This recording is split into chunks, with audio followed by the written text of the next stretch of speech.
असं कोणासोबत होतं की माहेरी आल्यानंतर काम करू वाटत नाही आणि आळस येतो आणि असं क्षणासाठी निवांत बसल्यानंतर असं वाटतं की मी या वेळेला हे काम करत होतं आणि निवांत बसत होते आणि मी इतका वेळ झालं आळस घेऊन अंगात बसली आहे. नमस्कार, मी नमिता स्वागत करते माझ्या एका मीन ब्लॉगमध्ये. तर घरात एवढा सगळा राडा पडला होता. तर राडा काय नुसता असाच नव्हता, तर या साड्या पिको फॉल करण्यासाठी आल्या होत्या आईकडे आणि माझं ब्लाऊज 7 महिने झालं मी अर्धं शिवून ठेवलं होतं. ते मला कंप्लीट करायचं होतं आणि आणखीन ते कंप्लीट केलेलं नाही आहे. मग काय म्हणलं आधी फ्रेश होते, कारण 1 तासाची झोप घेतली होती मस्त आणि हेअर वॉश केलेला होता सकाळी. मग ते केस पण ओले होते थोडेसे म्हणून वाळवून घेतले आणि आईसाहेबांनी मस्त वडापाव आणले होते गरम. मग काय ते वडापाव खाऊन घेतले.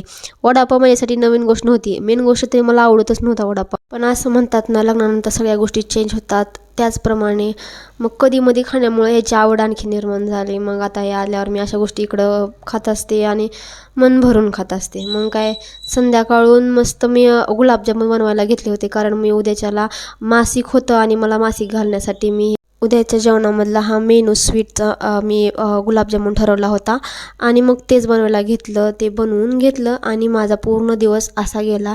Thank you for watching for this vlog.